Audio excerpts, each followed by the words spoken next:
Continuamos con el doctor Jaime Enrique Granados Peña, abogado, consultor y litigante, experto en Derecho Penal.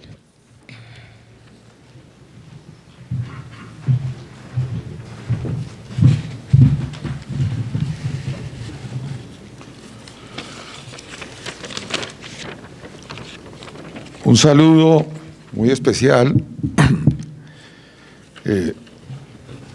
En primer lugar, al doctor Álvaro Rojas Charri, presidente de la Unión Notarial Colombiana, a la señora superintendente delegada, doctora Gotti Fernanda García, al señor vicepresidente de esta unión, doctor Eduardo Durán Gómez, además también vicepresidente de la Academia Colombiana de Historia, al doctor Daniel Palacios, quien es el coordinador de los notarios de Bogotá, y un saludo muy especial al doctor Álvaro Enrique Márquez, que es quien debería estar aquí hablando en lugar de mi caso, porque él es un muy reconocido doctor en Derecho a la Complutense y quien además es notario y por tanto es uno de ustedes y está sin duda con las mejores calidades para tener el privilegio de dirigirse a ustedes. Así que mi intervención será dirigida a todos menos a él, porque él tengo que aprender. Y un saludo muy cariñoso a un gran amigo, también notario, el doctor Eduardo Vergara Biesner, colega de ustedes. Y también, por supuesto, un agradecimiento a toda la Unión por tener la deferencia que ocurrió a través de su presidente en un vuelo a Madrid que nos encontramos, de hacer esta invitación, que para mí es un privilegio estar con ustedes. Efectivamente, la academia se debe, ante todo, es al conocimiento. Y ustedes como notarios, pues tienen una enorme responsabilidad frente, no solamente al cumplimiento de las normas, sino también frente a el conocimiento. La visión del notario, como ustedes lo saben, depositario de la fe pública, y más el notariado latino, porque el notariado anglosajón tiene otro perfil muy diferente, pues deposita en ustedes enormes y graves responsabilidades. Y en el paso del tiempo, el principio de intervención penal mínima o el principio de subsidiariedad que tiene la ley penal, como decimos los abogados, y ustedes los notarios lo son todos, ha ido de alguna manera cediéndose, ha ido imponiéndose más bien el recurso a la represión penal, ya no como última ratio de intervención, sino como casi que primera ratio, como primer momento, por el poder que tiene de generar una intimidación a la comunidad y lograr por esa vía una prevención general y también una prevención especial. ¿Eso qué significa?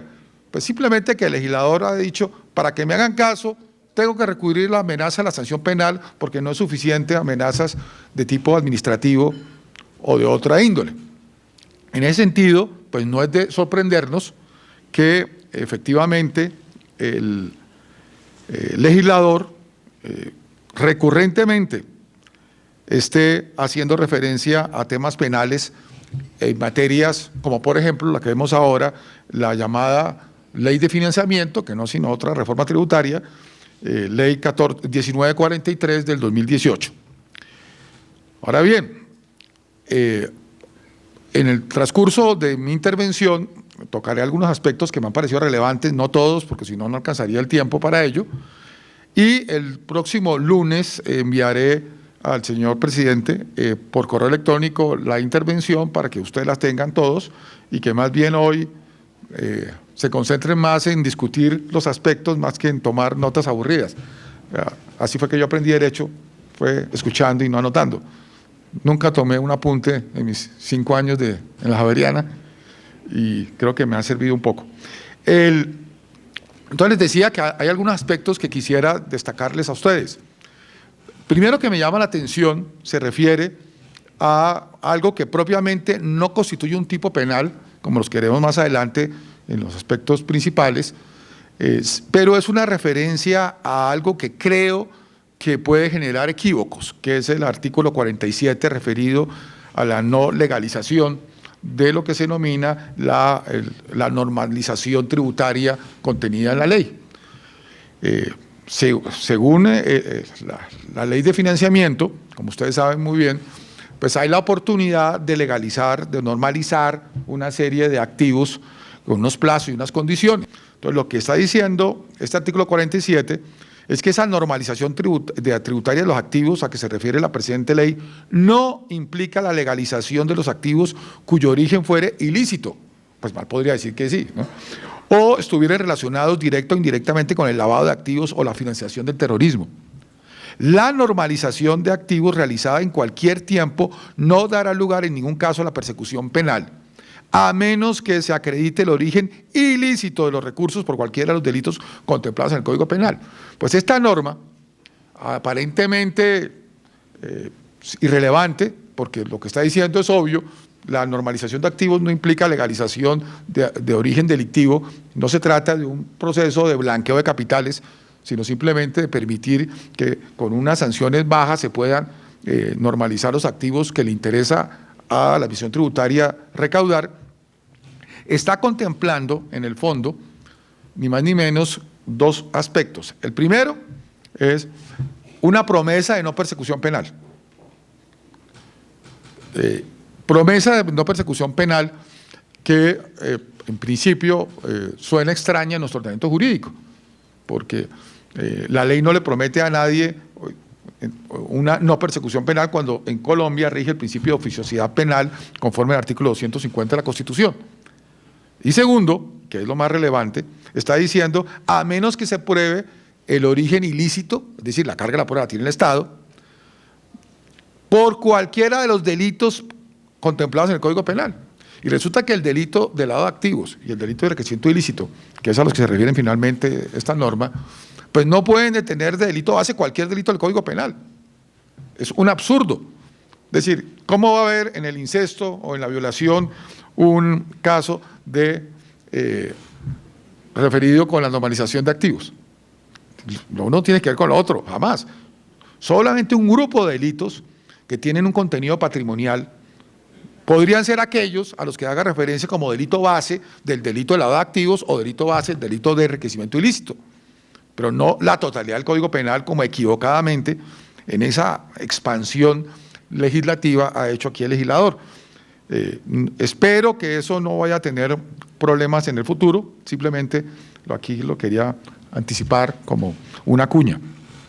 Ahora bien, voy a dividir mi intervención en dos aspectos, uno muy rápido, referido a los delitos que ya vienen contemplados en el Código Penal de atrás, principalmente reconociendo que se mantienen las figuras típicas de evasión fiscal del 313 y de la omisión del agente retentor recaudador del 402, sobre esta haré una pequeña referencia, para concentrarme más en las novedades de la reforma, referida a la creación de un capítulo especial, que es el capítulo 12 del título 15 del Código Penal, Ley 599 del 2000, que se refiere a la omisión de activos, a la defraudación y a la promoción de estructuras de evasión tributaria, y para concluir con el análisis de lo que creo que a todos les tiene preocupados, que es la referencia al tema famoso de la declaración jurada acerca del valor real en las escrituras de los bienes inmuebles que sean adquiridos o negociados a través de nuestro sistema notarial y de registro. Entonces, en ese orden, en primer lugar, quisiera mencionar que no es nada nuevo porque viene desde el Código Penal el delito de omisión del agente retentor recaudador, artículo 402, no hay cambios en esta materia sustanciales, ustedes ya están acostumbrados, ustedes son agentes que recaudan y que por tanto tienen dentro de los 2 meses siguientes que entregar a la Administración de Impuestos. De lo contrario, se podrían ver expuestos, como todos, estamos expuestos todos los que recaudamos, por ejemplo, el IVA a los abogados, retefuente, etcétera, empleadores, de cumplir con esta norma. Y si no se hace en los 2 meses siguientes, se expone a la apertura de investigación no obstante tributaria, acción penal, y si no hay compensación o pago, pues finalmente pues será objeto de un proceso penal con imputación, acusación, etcétera. Entonces, aquí realmente no hay ninguna novedad. Ustedes lo saben, ustedes lo han vivido trabajando, aquí no hay ningún cambio y la verdad pues no quisiera detenerme en lo que no hay cambios. Por el contrario, sí hay aspectos interesantes en la creación de este capítulo especial que trae el artículo 63 de la ley. Este capítulo, que versa sobre la omisión de activos, la defraudación y la promoción de estructuras de evasión tributaria, nos lleva a un primer tipo, que es el tipo o norma penal, que es el artículo 434A, que versa sobre la omisión de activos o inclusión de pasivos inexistentes. Si bien es cierto, ya había una referencia anterior en el año 2016 sobre este tema, o sea, no es totalmente novedoso, sí hay algunas particularidades que haré mención más adelante. ¿Cuál sería, como decimos los penalistas al analizar una norma penal, el tipo objetivo, el tipo subjetivo y la responsabilidad, como para simplificar el análisis del tipo penal? El tipo objetivo establece un sujeto activo que realmente, pues, podríamos decir que sí es cualificado, pero muy genérico. El contribuyente, ¿sí? Cualquier persona que tenga la categoría de contribuyente. En eso, pues, cabemos hoy en día casi todos los ciudadanos y también extranjeros que deban pagar impuestos en Colombia.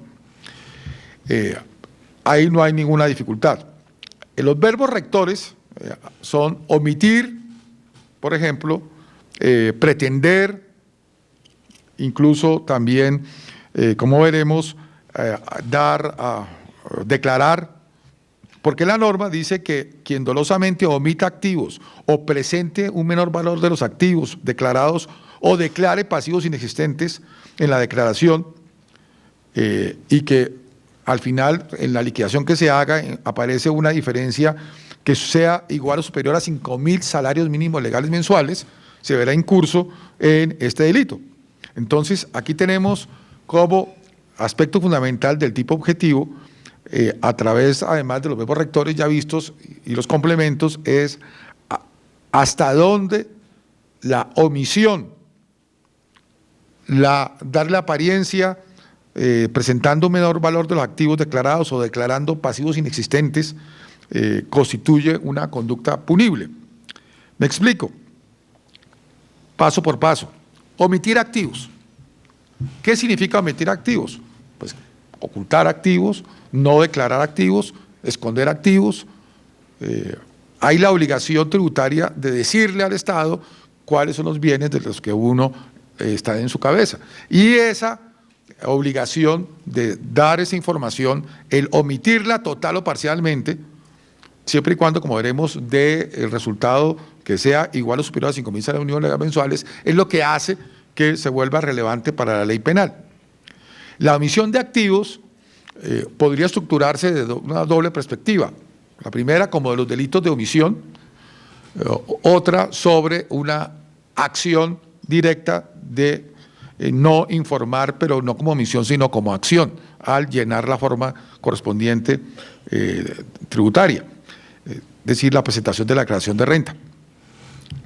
La declaración de pasivos inexistentes claramente es una conducta de acción que implica informar y presentar unos pasivos que no son reales, artificiosamente creados, engañando. Hay una defraudación, hay un engaño, hay un elemento de engaño. En el uno hay de ocultación, en el otro hay de engaño, con la presentación de pasivos inexistentes.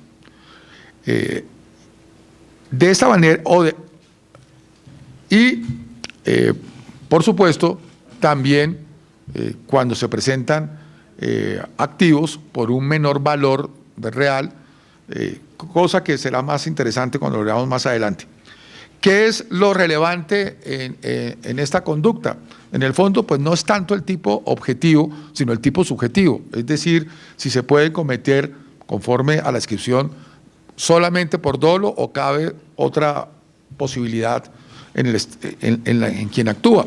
Claramente el tipo refiere que dolosamente omita activos o presente un menor valor de los activos o declare pasivos inexistentes. El dolosamente actúe de esa forma, el tipo subjetivo, nos muestra entonces que solamente se pueden cometer estos delitos con dolo directo, ¿Qué significa eso del derecho penal? Como ustedes saben, que no cabe culpa, no cabe dolo eventual, solamente el claro conocimiento y voluntad de que está omitiendo ese activo, está dando un valor que no corresponde a ese activo o menor valor, o está presentando unos pasivos inexistentes, fraudulentos. Ese conocimiento del que actúa es donde tiene la complejidad este tipo, como tal. ¿Por qué? Porque como ustedes saben, el tráfico jurídico, normalmente quien se encarga de elaborar las declaraciones de impuestos, sobre todo los impuestos, cuando tengan esa referencia de 5.000 salarios mínimos legales mensuales, pues no son las personas comunes y corrientes. Por el nivel de valor patrimonial envuelto, eso escapa a las amas de casa o a los pequeños empleados. Eso se refiere a personas que tienen, o empresas, un capital importante. 5.000 salarios mínimos legales mensuales tiene que ser la diferencia relevante. Y quien realmente hace eso son los contadores.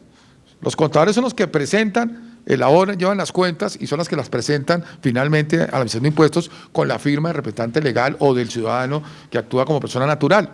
Entonces, aquí la gran controversia es que se requiere poder establecer que en conocimiento del representante legal de la sociedad o de la persona natural que firma la declaración, pero que generalmente no la ha elaborado, sabe que esos activos se han omitido o se les ha dado un menor valor o se está presentando pasivos falsos.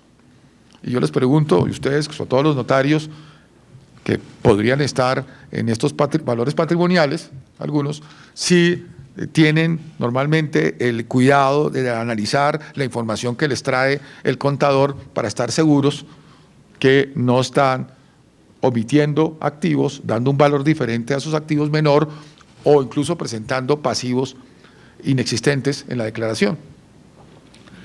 Porque ese elemento del tipo dolosamente requiere un dolo directo, y eso requiere conocimiento de esa circunstancia, de ese verbo rector, y voluntad de que se realice esa conducta. De todas maneras, esta norma refiere, frente a la sanción básica, que es de 48 a 108 meses, de prisión, y la multa equivalente al 20% del valor de los activos omitidos o falsamente incorporados, requiere de todas maneras un análisis desde el punto de vista de la responsabilidad penal, de necesidad de la pena, y eventualmente hay unas circunstancias de agravación punitiva también previstas en la ley. ¿Cuáles son las circunstancias de agravación punitiva? Que si el valor de lo omitido o de los activos omitidos o del valor no presentado correctamente o de los pasivos que se han artificiosamente construido es superior, ya no a 5.000, que es el mínimo, 5.000 salarios mensuales, de 7.250, se incrementa en una tercera parte, es decir, que la pena será de 64 a 144 meses. Y si llegara a ser superior a 8.500 salarios mínimos legales vigentes, la pena se incrementa en la mitad, es decir, de 72 a 162 meses.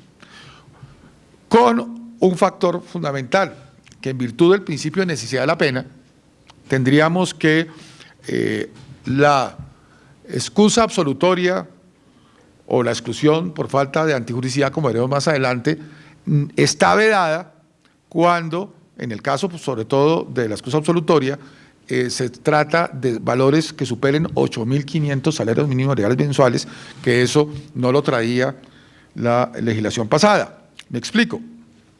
Conforme al parágrafo primero de la norma, la acción penal solo podrá iniciarse previa solicitud del director de la DIAN o sus delegados, y que deberán tener en cuenta criterios de razonabilidad y proporcionalidad expresados en la solicitud. Es decir, le impone a la autoridad tributaria un ejercicio de análisis, de ponderación, de razonabilidad y proporcionalidad para poder elevar la solicitud de encoar la acción penal. Claro, sabemos que eso en la práctica es lo que más ha dificultado esta persecución, porque ¿cuáles serían esos criterios de razonabilidad y proporcionalidad que en un ejercicio de ponderación lleve a que en un caso sí y en otro caso no?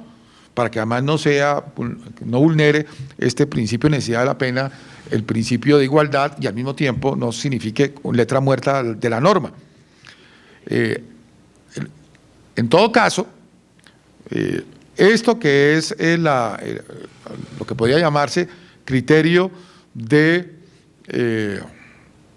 excusa absolutoria, viene a quedar,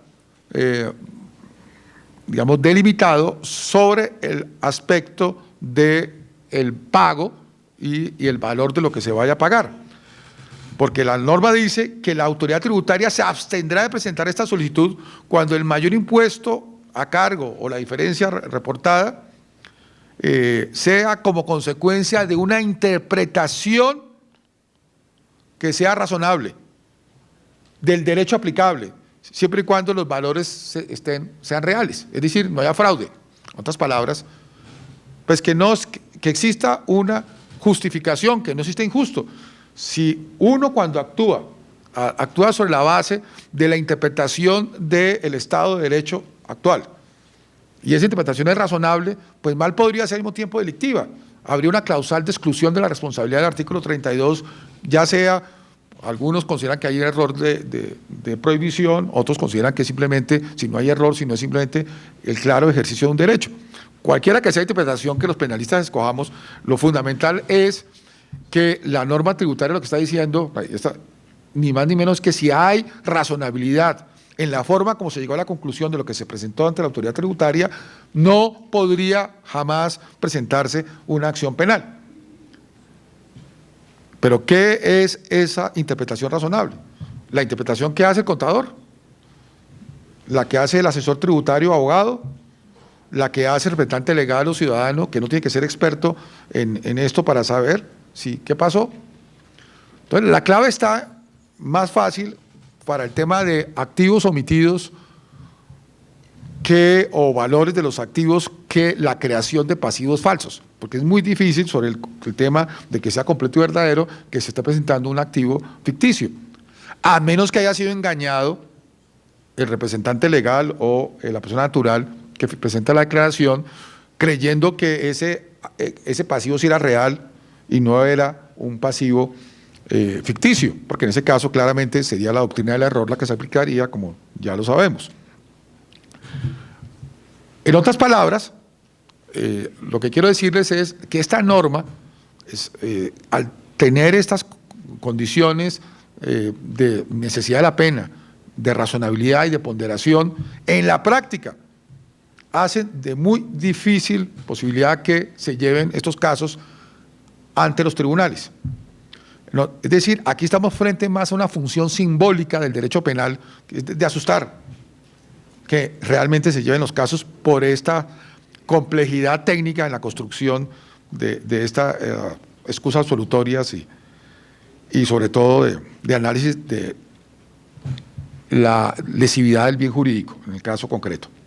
Ahora bien, es claro en todo caso, y esta es una verdadera excusa absolutoria, que si se llegara a pagar la diferencia del valor, si es menor a 5.000 salarios mínimos legales mensuales, es atípica, es decir, no le interesa el derecho penal. Si está entre 5.000 y 8.500, si se llegara a pagar esa diferencia entre 5.000 salarios mínimos legales mensuales y 8.500, cesa la acción penal. Eso se denomina excusa absolutoria. Si la diferencia se paga pero supera los 8.500, no cesa la acción penal. Simplemente habrá lugar a una consideración de atenuación punitiva, pero no desaparece el carácter delictual de la conducta y habría lugar a responsabilidad penal. Esto último es muy importante porque realmente pues, no había esa claridad con la legislación pasada. La legislación pasada establecía que si se pagaba, hasta luego, no había límite. La nueva ley establece ese límite. Si es 8.500 para arriba, esa diferencia, no hay nada que hacer. Paguen, pero tienen que responder. Entonces, esta que era la versión del artículo 388 de la ley 1819 del 2016, traía los valores de 5.000 a 7.250 y daban las penas 48 a 108 meses y 64 a 144. Pues ahora este valor de 7.250 a 8.500, sigue estando cubierto por esta excusa absolutoria, pero si sobrepasa los 8.500, con una pena más alta de 72 a 162 meses, pero si sobrepasa los 8.500, no hay nada que hacer, ese pago no exonera responsabilidad penal. Ahora bien, existe otro tipo, que como veremos es un tipo subordinado, que es el de defraudación o evasión tributaria, que lo trae el artículo 434b. Cuando digo que es tipo subordinado es porque el propio legislador ha determinado que salvo que se trate de un delito con pena superior, la conducta que aquí se describirá tendrá una sanción que aquí se refleja. De esa manera se resuelven los llamados concursos aparentes de tipos, a través del principio de subordinación, el criterio de subordinación. Este tipo subordinado de defraudación o evasión tributaria, el artículo 434b, tiene en su tipo objetivo, como sujeto activo, uno cualificado que es el que esté obligado, el contribuyente, todos los que seamos contribuyentes. El verbo rector es no declarar, omitir o incluir o reclamar, como veremos en la descripción de la conducta. Dice la norma, siempre que la conducta no constituya otro delito sancionado con pena mayor, que es la referencia subordinada que les dije, el contribuyente, que es el sujeto activo, que dolosamente, como veremos, es el elemento subjetivo, tipo subjetivo, dolo, que en mi opinión es dolo directo, que estando obligado a declarar, no declare, o sea, omita declarar, no declare, o que en una declaración tributaria omita ingresos, o incluya costos o gastos inexistentes, o reclame créditos fiscales, retenciones o anticipos improcedentes, y se liquide oficialmente por la autoridad tributaria un mayor valor de impuesto a cargo que supere 250 salarios mínimos legales mensuales vigentes e inferior a 2.500 salarios mínimos legales mensuales vigentes, en este caso será sujeto a una sanción de 36 a 60 meses de prisión y multa equivalente al 50% del valor, del mayor valor del impuesto que debía haber pagado y que no pagó, que surja de ahí. Entonces aquí tenemos una estructura bastante compleja del tipo penal porque está mezclando al menos 4 conductas que son alternativas muy diferentes. Una, no declarar; la otra, omitir activos; la otra, incluir falsamente o reclamar lo que no tiene derecho fraudulentamente. En concreto, este tipo objetivo está plagado de elementos normativos, esto es, referencias a lo que está obligado y qué es lo indebido de presentarlo. Es decir, el no declarar, pues muy fácil, es muy objetivo. Quien estando obligado por la ley tributaria no declara, comete esa evasión tributaria. Pero cuando quien sí presenta la declaración omite en esa declaración, esa omisión está vinculada con los elementos normativos propios de qué activos o cómo tiene que estar incluida, y al igual que en el tipo anterior, eso generalmente lo hacen son los contadores, no las personas que presentan los impuestos, que los va a pagar.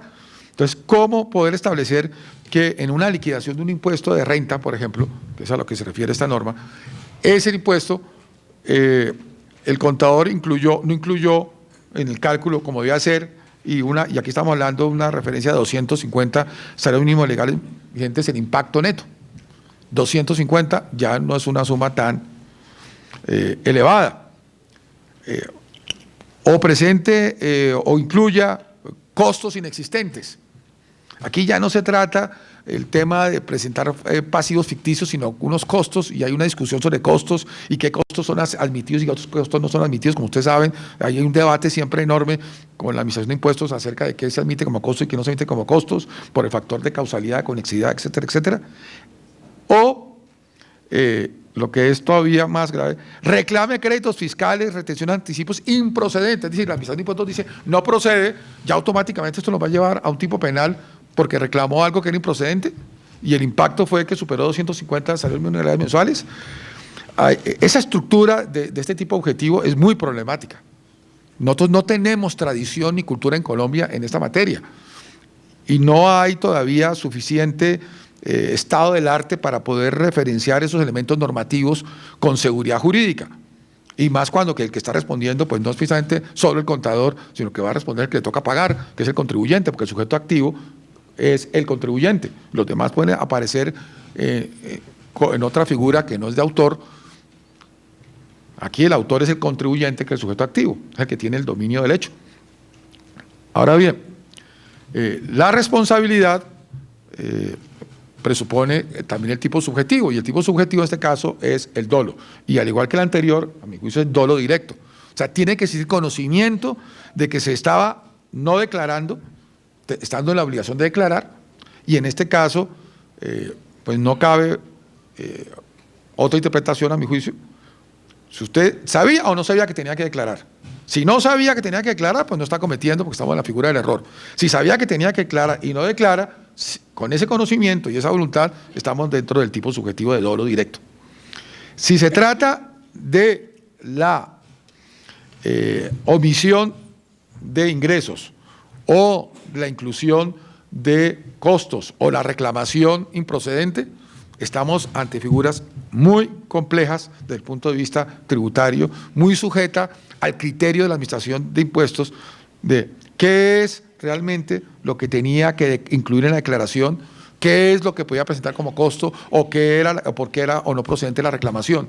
Y sobre esa base, imaginen ustedes el dolo del que actúa. ¿Yo cómo voy a saber que realmente podía o no podía hacer esto? Si yo no soy experto tributarista.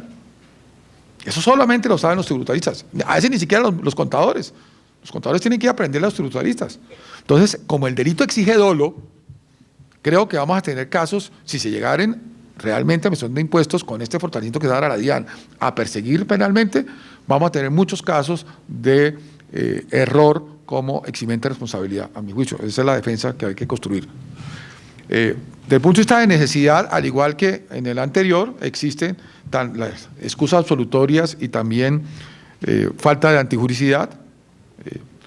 Vuelve a repetirse la fórmula de los criterios de razonabilidad y proporcionalidad en un ejercicio o test de ponderación, que es bastante amplio, no sabremos cómo va a quedar esto. Y lo mismo de la interpretación razonable. O sea, si todo esto es fruto de una interpretación razonable, ¿hecha por quién? Por el contador. El contribuyente que se apega a esa interpretación razonable, pues simple y sencillamente pues no puede ser objeto de persecución penal. Técnicamente sería, a mi juicio, una causal de exclusión de responsabilidad, artículo 32, por falta de lesividad, principio de lesividad o por error.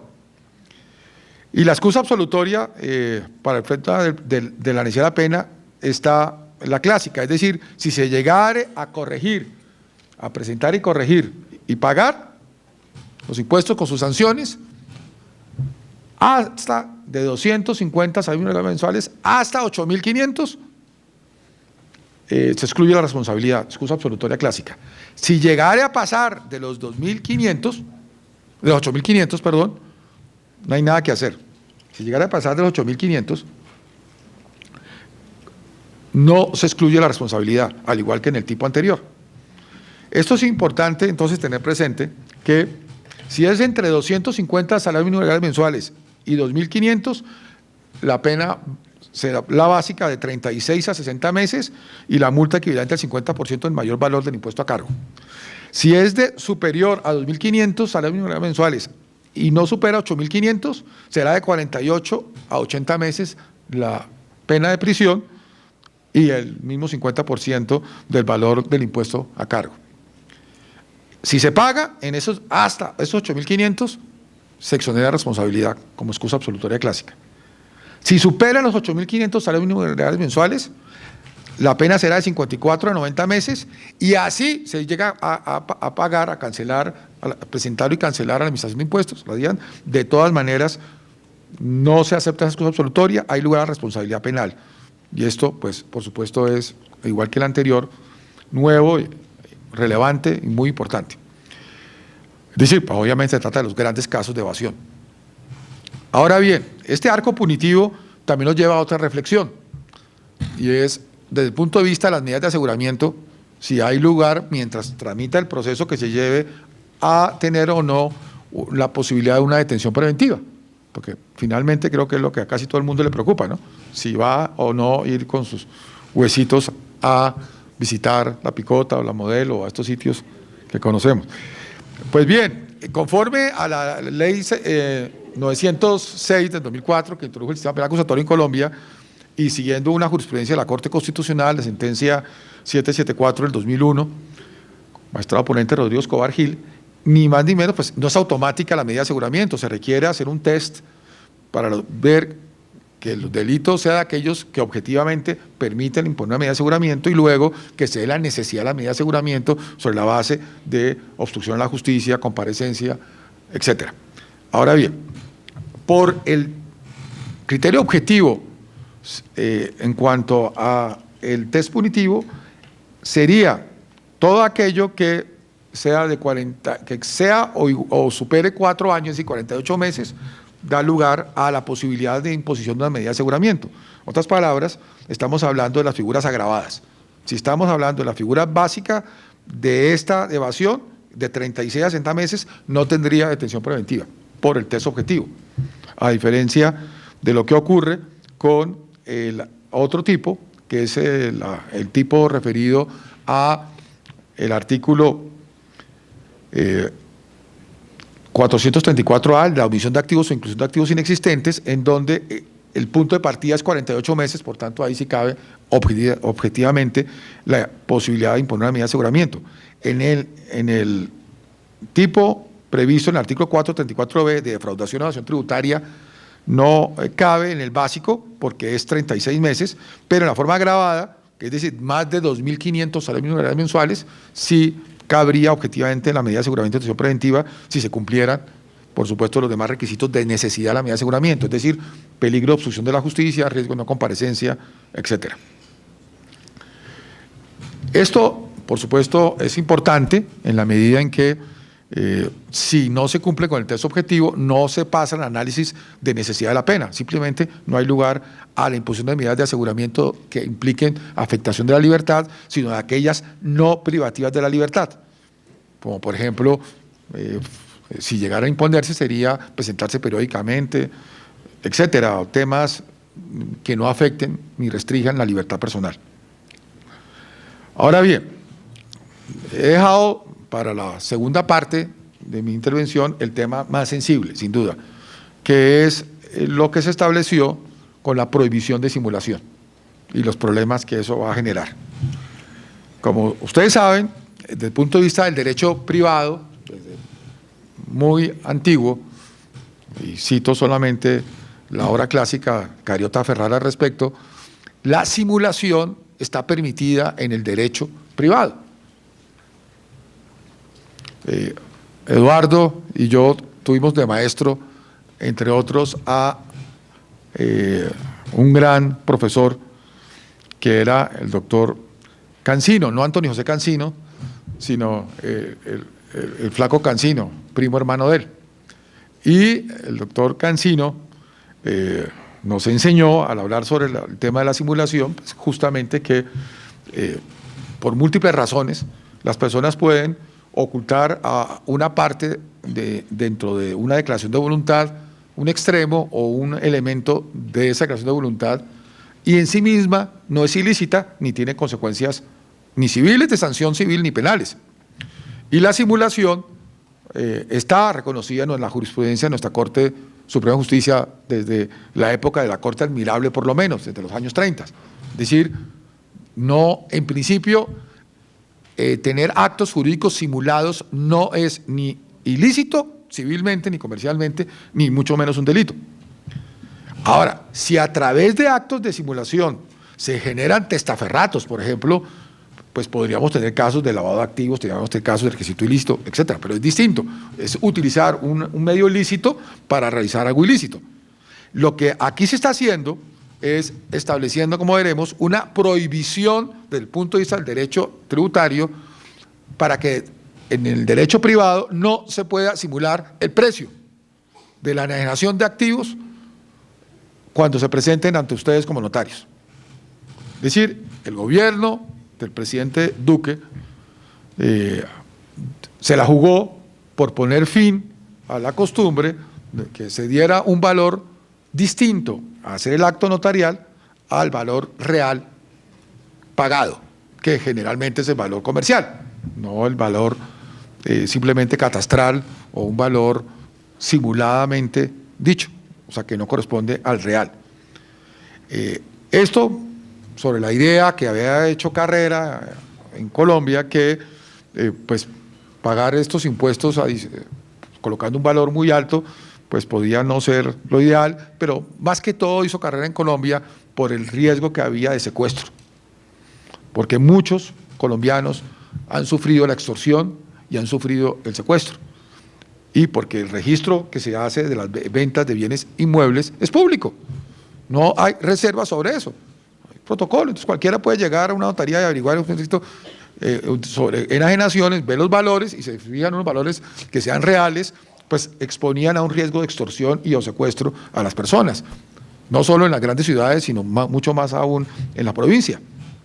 Entonces, por ese y otras razones, todas entendibles en su mayoría, puede uno no estar de acuerdo, había hecho Carrera en Colombia, que no necesariamente el valor que se declaraba en la notaría correspondía al valor real. El único criterio que se estaba tomando como base es que no podía ser inferior, porque había una presunción en contra que era del valor de catastral, ¿correcto? O si había un valor fiscal distinto al catastral, porque ya previamente había sido declarado con otro valor. Entonces, ¿qué pasa?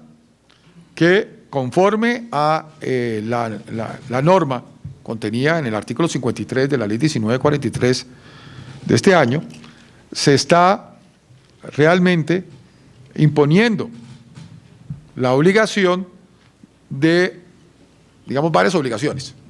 Primera obligación va para quien va ante la notaría a realizar el acto notarial de enajenación, compra y venta de un bien inmueble,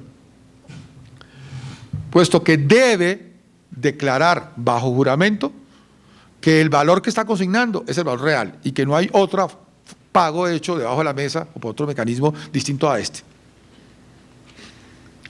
En principio uno diría, bueno, eso es una declaración bajo juramento que tiene que rendir los otorgantes, vendedor y comprador, ¿cierto? Ellos son los que tendrían que dar esa declaración. ¿Qué debe hacer el notario? Pues asegurarse que efectivamente se dé esa declaración bajo juramento, mediante un formato, etc. Y que se pueda dar, a mi juicio, antes de otorgar o concomitante, nunca posterior, porque es condición para poder hacer el acto final notarial el que se dé esta declaración. Entonces, si se da la declaración, pues siguen los pasos siguientes para el perfeccionamiento del instrumento. Si no se da la declaración, la ley lo que contempla es que el notario deberá considerar que el valor que están declarando en el acto notarial, que no está bajo juramento, debe liquidarlo sobre un valor del 400%. Una fórmula que de manera arbitraria el legislador fijó 400%, puede haber hecho 200, 300, 500, 1000, decidió 400. Y sobre eso lo liquida, pero el notario no puede limitarse solamente a liquidar y que pague el 400% en una especie de presunción de simulación, sino tiene dos cargas. La primera, informar a la autoridad tributaria de esa circunstancia para que adelante las investigaciones que quiera hacer. Y la segunda, por tratarse de una operación sospechosa, debería, a mi juicio, esto es una interpretación mía, informar a la Fiscalía General de la Nación, además del reporte a la OIAF, que finalmente el reporte a la OIAF no exonera la obligación de denunciar. Ojo, el reporte a la autoridad tributaria, a la OIAF, no exonera la obligación de denunciar. Ahora le explicaré por qué. Porque de no hacerlo, a mi juicio, podía verse incurso en el delito de falsedad ideológica en documento público del artículo 286 del Código Penal, donde el autor, el que tiene el dominio del hecho es él, porque el que consigna la falsedad es él, como notario. Porque recordemos, como antes veremos, que cuando engañan al notario, instrumentalizan al notario, lo hacen inducir a un error, ese particular que lo hace, conforme al artículo 288, comete un delito. Y no el notario. Pero cuando el notario tiene conocimiento que efectivamente, o sospecha que el valor no es el real, y aún así lo consigna, está considerando una falsedad ideológica, que no es la verdad. Y entonces, si la está consignando, pues una de dos, o se abstiene, o lo hace, pero inmediatamente informa a la Fiscalía para que investigue, y eso es lo que va a traer problemas, como más adelante le explicaré. Ahora bien, ¿qué ocurre con el particular que se niega a dar la declaración jurada? El legislador pudo haber optado por un método muy sencillo, fue, si usted no rinde la declaración jurada, no hay acto notarial. Punto. ¿Por qué no lo hizo? Era lo más poderoso. Se abstiene porque hay una presunción de que hay un acto simulado ilícito, y si usted realmente quiere, se incorpora una carga, que es razonable, decirle, preste la declaración juramentada, y así sí se procede. Es decir, no habría ningún acto inconstitucional de exigirle a un particular que preste una declaración juramentada. Nosotros prestamos declaraciones juramentadas todo el tiempo, porque en este caso no se puso como condición. Pero al dejar abierta la posibilidad de que igual se otorgue liquidándose el 400%, pues estaba abriendo las puertas a una serie de problemas de interpretación y de alcance de las normas frente a estos delitos de falsedad ideológica, de lavado de activos, en fin. Ahora bien, ¿por qué sostengo que habría una falsedad ideológica en documento público?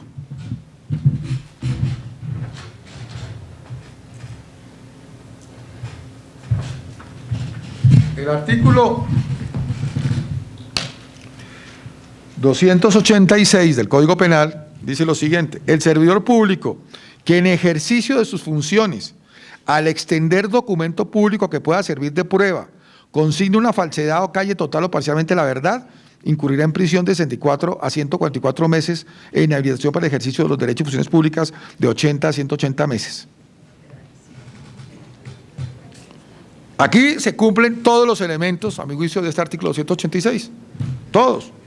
Sujeto activo, que es cualificado. Servidor público. Aquí estamos hablando de quien está ejerciendo el carácter de fedatario, como son los notarios. Este no es el notariado anglosajón, donde cualquier particular, incluso no abogado, cumple la función de notario. Aquí ustedes, los notarios, ejercen una especial función de depositarios de la fe pública, que extienden en ejercicio de funciones un documento público. Pues, ¿qué es el acto principal que hace notario? Que dar fe pública de esa operación de venta de un inmueble. Que puede servir de prueba. ¿Para qué son las escrituras públicas? No solamente como un acto constitutivo, sino también como un acto de prueba. Consigne una falsedad. Está consignando una falsedad porque está colocando un valor que no es el real. Esa es la falsedad ideológica. No la material, la ideológica. El artículo siguiente, el 287, trae la material. No, esta no es la material, esta es la ideológica. ¿Y por qué el notario sabe elemento doloso? Porque aunque el tipo no dice, a diferencia de nosotros, que dolosamente lo haga, pero el tipo subjetivo, en estos casos, para consignar una falsedad implica conocimiento. No, y para que se responda a título de culpa se requiere que expresamente se mencione la culpa. Luego hay que entender que estamos hablando del tipo de dolo, tipo subjetivo de dolo. Creo yo que sería una extensión impermisible hacerlo de dolo eventual, sería dolo directo simplemente. Tiene conocimiento, que es un valor que no es el real, punto. Sí. Entonces, usted dirá, pero es que nosotros no somos avaluadores de inmuebles, ¿cierto? Nosotros no tenemos oficinas de investigación privada para saber cuánto costó o no costó, si hubo dinero bajo la mesa o no lo hubo. Eso es verdad. Pero hay muchas formas de tener conocimiento y hay muchas formas también de desarrollar cargas que permitan cumplir con una función pública. Porque con ese cuento, los bancos mucho tiempo permitieron lavado de activos en Colombia. Y hubo que generar todo un convenio internacional, las reglas de Basilea, hasta que hoy en día tenemos un sistema muy estructurado, muy complejo y muy respetable, donde el sector financiero vela porque no sea utilizado para el lavado de activos. Y esto se ha extendido también al sector real para evitar que se financie el terrorismo. Y de esa manera no se necesita que directamente se les diga que cada notario tiene que tener una oficina de investigación o servicio, contratar o no a un servicio especial de evaluadores, sino que tenga unos elementos básicos, como por ejemplo consultar el valor de metro cuadrado que se publica y que está disponible online para cualquier persona sin mayor esfuerzo. Si ustedes están desarrollando con mucho juicio biométrico y otros temas de control y otras formas para que no se utilicen las notarías para el crimen, es muy difícil poder averiguar cuánto vale el metro cuadrado de vivienda nueva usada en el área en que se está adquiriendo. Tiene que haber un ejercicio mínimo. Aún más, hay casos incluso hasta que pueden saber que ese precio no puede ser real porque da la casualidad que el notario vive en el mismo edificio o en el mismo barrio. ¿Cómo? Un apartamento vendiéndole 1.000 millones cuando allá vale 5.000, por Dios. Entonces, es decir, con esto lo que quiero decir es que no podemos limitarnos, simplemente es que eso no es mi problema. Yo me limito a que usted diga bajo juramento sí o no. Si dice bajo juramento, es su problema, porque usted es el que comete una falsedad, me está induciendo a mí, es decir, está entrando en el delito en particular del artículo 288, obtención de documento público falso. El que para obtener documento público que pueda servir de prueba induzca error al servidor público en sus funciones, haciéndole consignar una manifestación falsa o callar totalmente la verdad, incurrirá en prisión de 48 meses a 108 meses. Es decir, el particular que va y le dice al notario algo que no es cierto, comete este delito del 288, ¿cierto? Porque está diciendo algo que no es cierto y eso induce para que se coloque una falsedad, un valor que no es el real. Pero si decide no hacer esa declaración porque no es bobo, porque sabe que existe la norma, simplemente se le está liquidando por el 400%, pero el notario está consignando una advertencia de que ese no es el valor real, no lo está consignando.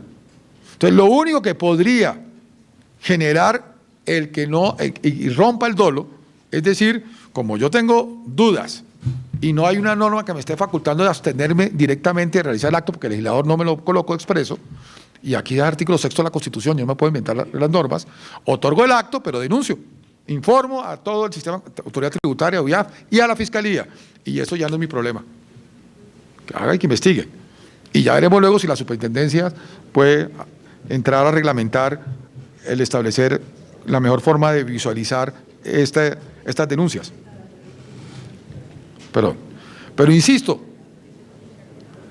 el notario que sea pasivo, que actúe con ceguera voluntaria frente a esto, se expone no solo a esta norma que les he citado, el 286 de falsedad ideológica, que esa es la norma más fácil, sino, y no vengo aquí a asustarles, mucho menos, no es mi función, eso lo hace la DIAN, yo no. Creo que aquí lo que está exponiendo el notariado cuando permite que se consigne una declaración con conocimiento que no es real, lo que está diciendo es el delito de lavado de activos. Eso es lo más grave. Y sobre todo en provincia, que es tan fácil saber muchas cosas. Ya voy a terminar y por supuesto contestaré las preguntas que a bien tengan y lo que me permita la mesa directiva. Ahora bien, entonces, ese artículo 53 de la ley 1943, que modifica el artículo 90 del Estatuto Tributario, establece determinación de la renta bruta en la enajenación de activos y valor comercial en operaciones sobre bienes y servicios. La renta bruta o la pérdida proveniente de la enajenación de activos o cualquier título está constituida por la diferencia entre el precio de enajenación y el costo del activo o activos enajenados. En la escritura pública de enajenación o declaración de construcción, las partes deberán declarar bajo la gravedad del juramento que el precio incluido en la escritura es real y no ha sido objeto de pactos privados en los que señale un valor diferente. En caso de que tales pactos existan, deberá informarse el precio convenido en ellos. En la misma escritura se debe declarar que no existen sumas que hayan convenido o actuado por fuera de la misma, o de lo contrario deberá manifestarse su valor. Sin las referidas declaraciones, tanto el impuesto sobre la renta como el ganancia ocasional, el impuesto de registro y los derechos de registro y los derechos notariales serán liquidados sobre una base equivalente a 4 veces el valor incluido en la escritura, sin perjuicio de la obligación del notario de reportar la irregularidad a las autoridades de impuestos para lo de su competencia y sin perjuicio de las facultades de la Dirección de Impuestos de Aduanas Nacionales, DIAN, para determinar el valor real de la transacción. Y además le hace, sin perjuicio, denunciar esto a la Fiscalía por lo que estaría cometiendo un posible delito de falsedad. Entonces están obligados a hacerlo. Es decir, en el fondo hay una presunción ius tantum de falsedad. Ahora bien, por supuesto que como no tenemos todavía casos, no hay jurisprudencia, pues estas son simplemente unas aproximaciones que buscan generar el principio de precaución. Es mejor, en estos casos, frente al derecho penal, para que cumpla la finalidad de prevención general, detente y no avance. Por lo menos eso es lo que mi experiencia profesional me ha enseñado. Ahora bien, con mucho gusto, pidiendo excusas, porque sé que son muchos temas y hay autoridades presentes para haberlo abordado con mayor propiedad que quien les habla, pero con la idea de aclarar hasta donde me es posible, contestaría las preguntas conforme lo determine la presidencia.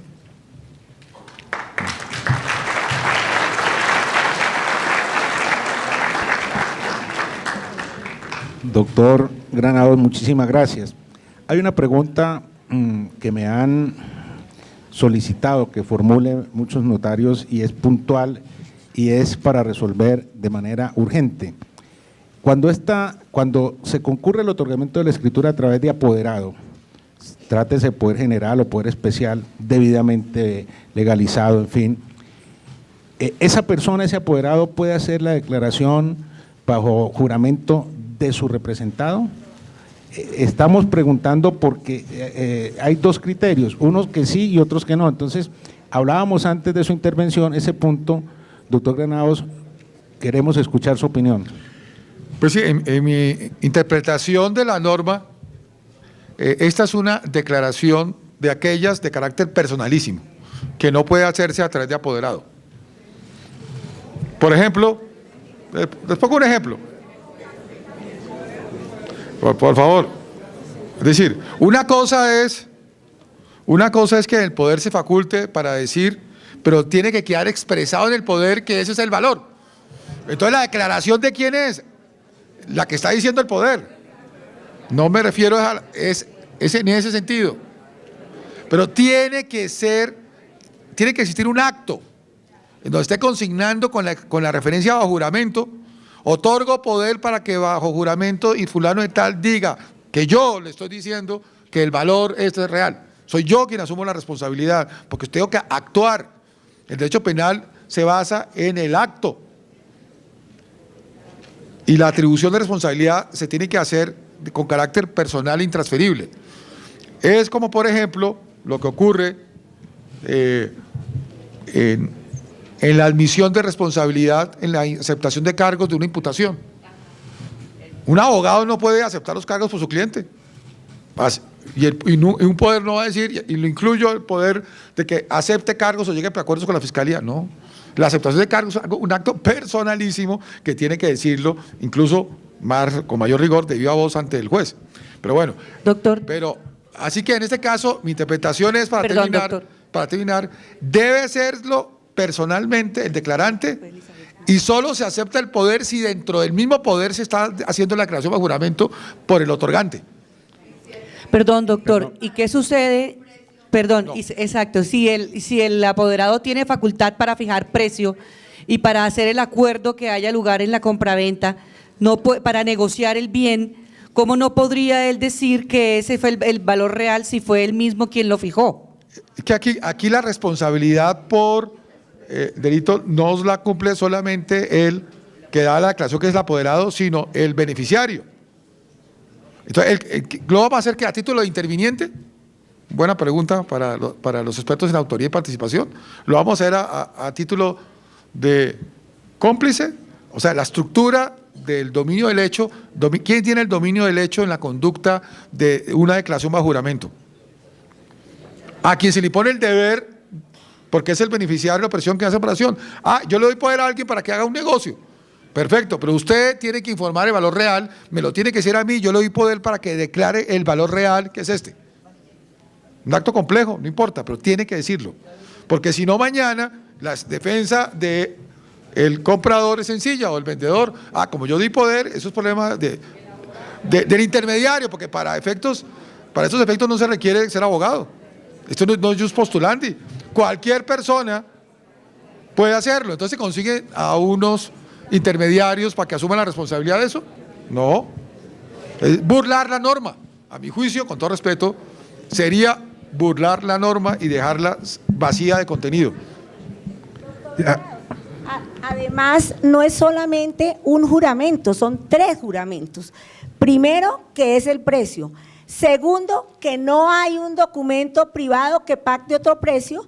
Y tercero, que no ha facturado por fuera. Sí. Entonces, no es solamente el precio, son 3 juramentos. Por lo tanto, estoy totalmente de acuerdo que tiene que tener en el poder la facultad expresa para hacer el juramento. Por lo tanto, los poderes que estuvieron otorgados con anterioridad al 1 de enero del 2019 no sirven.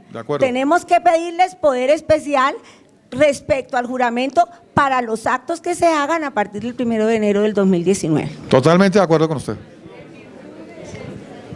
No sé, la presidencia es la que decide. ¿Cómo se ha podido dar cuenta, doctor?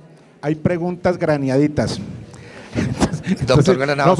Vamos a tener 3 o 4 preguntas más y la metodología que proponemos es que nos dejen las preguntas por escrito para desarrollarlas y vamos a elaborar una cartilla para enviarle a todos ustedes, porque no terminaríamos en la pregunta. Entonces, 3 preguntas más muy concretas. Doctor Granados, en relación con la Comisión de Falsedad Ideológica, me parece un poco injusto con el notario que está cumpliendo una norma legal y está colocando un precio que le está exigiendo la norma legal. Yo como notario alegaría justificación por cumplimiento de un deber legal y excluiría la responsabilidad penal. Pues me gustaría que esa tesis hiciera carrera, pero lo dudo. Pero sí existe la justificante, ¿no? Lo dudo y le explico por qué. El tipo objetivo está construido sobre la base de algo que es blanco-negro. Esto es, o está embarazada o no está embarazada. Aquí no cabe medio embarazada, ¿cierto? O el valor es real o no lo es. O se indicó en un acuerdo privado de simulación que fuera otro el precio o no lo es. O se pagó por debajo de la mesa otro valor que no se declaró, por tanto no es el valor real. Es decir, ¿realmente ese inmueble vale lo que aquí se está declarando que vale? Fue lo que se pagó, y eso fue el acto real que se pagó. Entonces, como es un tema objetivo, lo que construye el tipo subjetivo del dolo, conocimiento y voluntad acá es justamente el notario, como cualquier persona que interviene en el acto, que tiene una función pública, es si para su conocimiento eso que están declarando ahí es cierto o no es cierto. Claro, ustedes no están obligados a tener un equipo de investigación, ustedes no están obligados a tener peritos o evaluadores en su notaría, aunque tengan mucha gente trabajando allá, cada quien como quiera. Pero tienen la obligación de no ser instrumentalizados para consignar algo que no sea cierto. Entonces hay una carga mínima de verificación de información, tan sencilla como ustedes consultan el biométrico de la registraduría, también consulten el valor metro cuadrado en el sitio, que hoy en día existe online, no hay que hacer esa información. Y de esa manera, por lo menos parcialmente, han podido decir, yo de buena fe hice un acto proactivo de determinar que ese sí era o no el valor real. Ahora, que terminaron existiendo un acto privado, desconocido, ajeno, del cual yo tenía por qué saber, fijando otro precio, pero que está dentro de lo razonable, eso me es inoponible, yo no puedo responder por eso. Pero lo que no puedo simplemente es, de manera automática, aceptar lo que digan. Creo yo que ya no estamos a ese nivel y no puedo decir que mi función, mi responsabilidad es simplemente consignar lo que me digan sin entrar a tener ningún criterio. Gracias, doctor.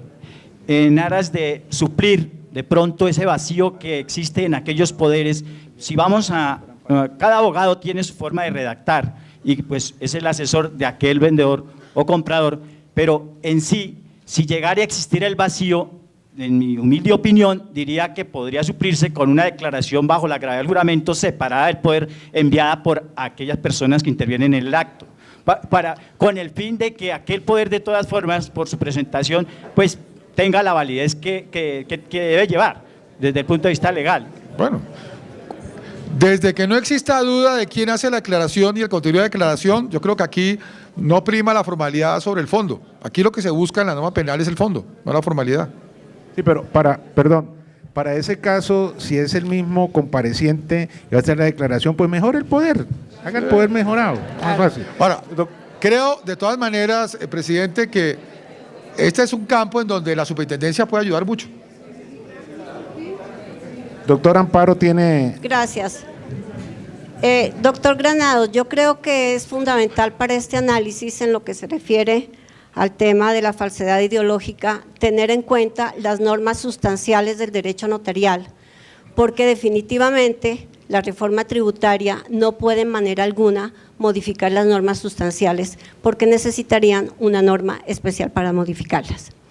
En particular me refiero al artículo 9 del Decreto Ley 960 de 1970, en el cual de manera expresa se indica que el notario responde por la regularidad formal del instrumento, más no por las declaraciones de los otorgantes. Eso quiere decir, doctor Granados, que en manera alguna un notario podría responder porque el precio no correspondiera al valor comercial.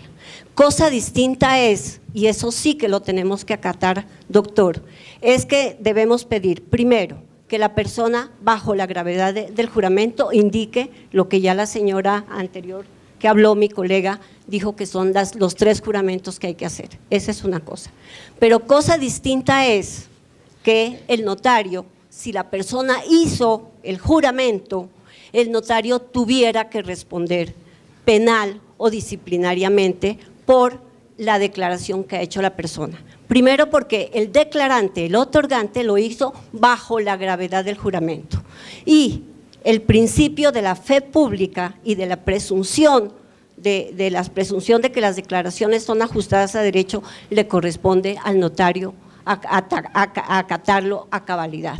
Entonces, en manera alguna le corresponde al notario, sí, responsabilidad penal, y en manera alguna se podría hablar de responsabilidad por falsedad ideológica. Adicionalmente, creo que el notario tampoco tiene que ponerse en el computador, hacer una verificación si ese es el valor del metro cuadrado, precisamente partiendo de la misma premisa anterior.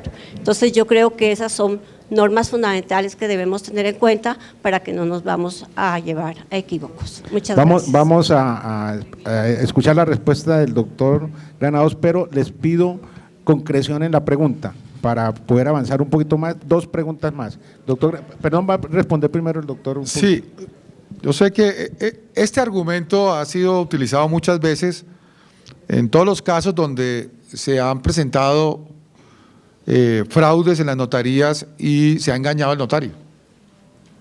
Y por supuesto, el notario no puede él dar fe de que todo lo que está pasando en la notaría, por más que tenga un equipo, sea lo que está diciendo, y se presentan personas diciendo que son los que no son. ¿Y qué se ha hecho? Pues se ha instrumentalizado un biométrico para evitar eso.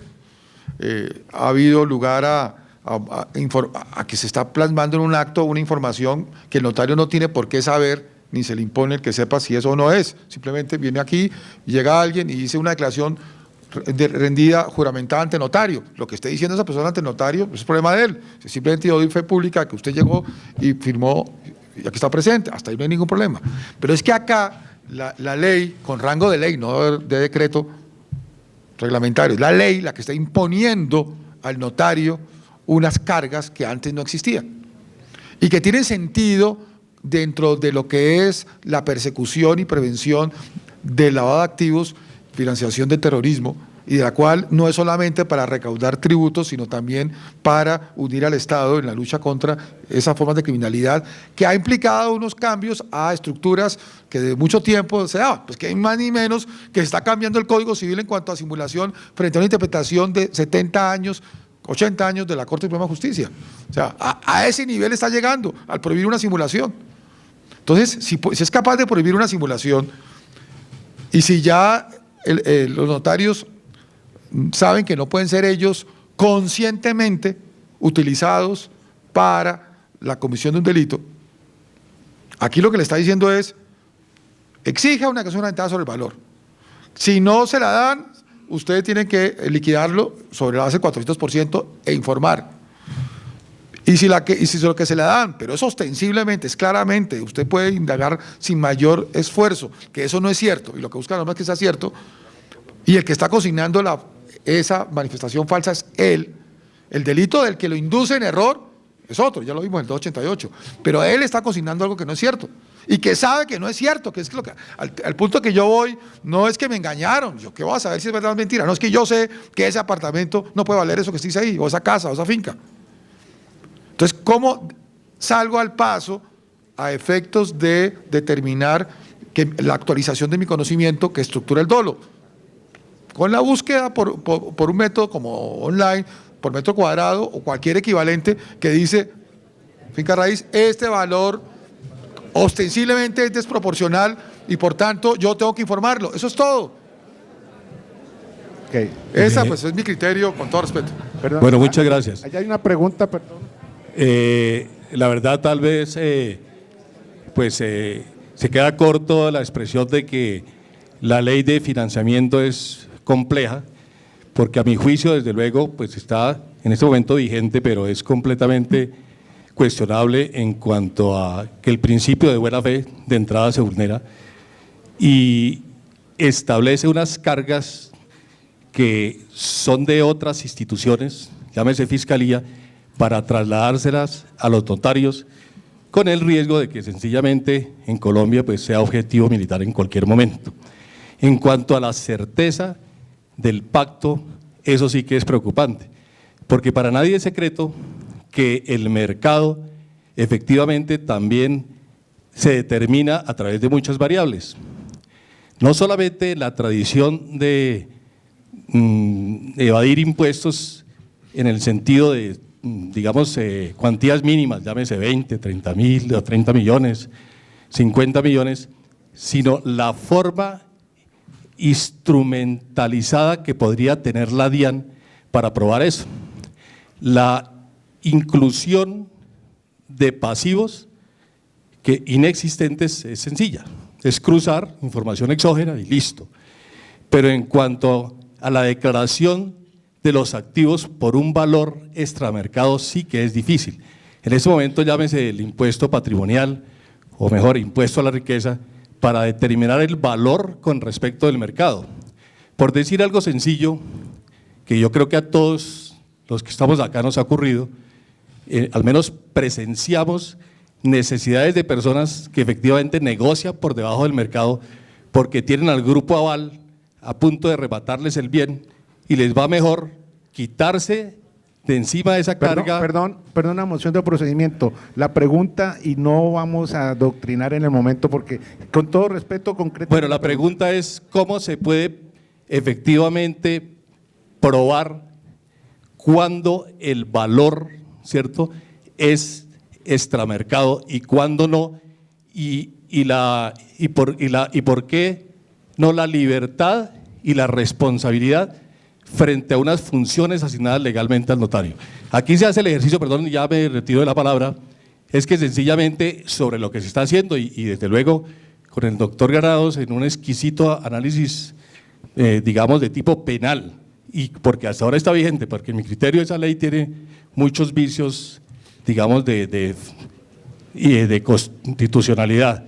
Pero entonces la pregunta, ya que usted me pide aterrizar, es, ¿la DIAN cuenta con instrumentalización para poder probar cuando es una transacción que efectivamente obedece a asuntos de extramercado? Y la responsabilidad de nuevo frente a un pacto completamente lícito en términos financieros. Muy brevemente, reconociendo, pues, como usted bien lo ha dicho, la complejidad de la situación. Ustedes como notarios seguramente en su experiencia han tenido que se está enajenando por parte de un constructor un complejo de apartamentos, una torre, 2 torres, 3 torres. Y se otorgan escrituras de venta de esos apartamentos, 80, 100, 200 escrituras o más. Y hay unos valores que rápidamente se pueden determinar de cuánto valen los apartamentos. Y da la casualidad que en uno, de un mismo apartamento, de un equivalente metros cuadrados, de piso equivalente y todo lo demás, tiene un valor y otro tiene un valor totalmente diferente. Y ustedes saben que eso ha pasado mucho, es constante. ¿Ustedes me quieren decir que un notario tiene que hacer ceguera voluntaria frente a eso? ¿Esa es la tesis frente a las normas? Con todo respeto les digo, no. Lo que busca la ley es otra cosa. Aún más, en mi opinión, sin esta ley, igual era exigible. Con esta ley ya no hay duda que es exigible. Pero en fin, solamente si pasa el test de constitucionalidad en los casos prácticos y la justicia que se construya, sabremos qué va a pasar. Pero prefiero la prevención y no simplemente una licencia para actuar. La última pregunta, por favor. Buenos días, venimos desde la Notaría de Gacheta, digamos que son 2 comentarios finales y una pregunta. El comentario final, si el abogado, o sea, la responsabilidad del abogado viene si él participó en la negociación del bien. Si él participó en la negociación del bien, o sea, fue el que lo negoció en nombre del propietario, desde un inicio por un valor menor al comercialmente establecido, sí respondería penalmente, porque en términos generales el abogado solo tendría poder para suscribir la escritura. En segundo lugar, sobre el artículo también 53, que digamos que es el que más ha impactado la función notarial, es que la clave la da el impuesto. El impuesto nos da la clave para determinar el precio del valor comercial.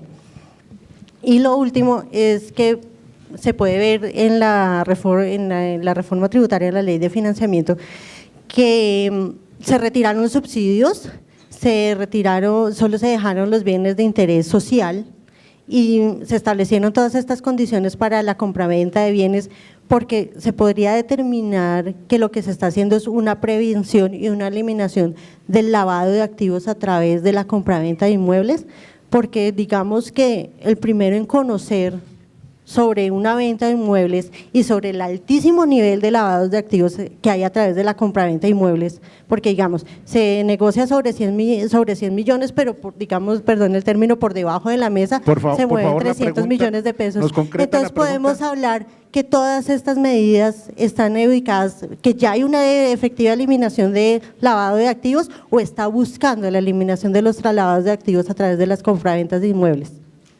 Yo creo que la finalidad es doble, múltiple. No solamente de generar ingresos, porque es de financiamiento, sino también prevención de actividades delictivas, efectos de lavado de activos, sector real, y volver a los notarios corresponsables en la gestión pública, en una materia en donde mucho tiempo, usted lo sabe mejor que yo, ese valor, eso no puede ser cierto. Pero igual lo firman. Entonces, en ese sentido, insisto, cuando tengamos ya claridad jurisprudencial, pues se podrá revisitar el tema. Mientras tanto, mi muy cariñosa y respetuosa sugerencia, recomendación, que así entendió este llamado, es prevenir, anticipar. Doctor, 3 breves comentarios. La DIAN sí tiene manera de saber las variables de los precios. Nosotros reportamos los valores y simplemente una media y se da cuenta cuando una venta fue de 30 a 40 y una cuando fue de 5 millones. Sí tiene manera. 2, en el rango de ley, acordémonos de la pirámide de Kelsen. Ley posterior, ley, rango de ley, decreto reglamentario. Y 3, lo que está diciendo el doctor es previniéndonos. Y creo que es mejor prevenir. Si ustedes desean tomar el riesgo, Bueno, piénselo bien. Solo eso.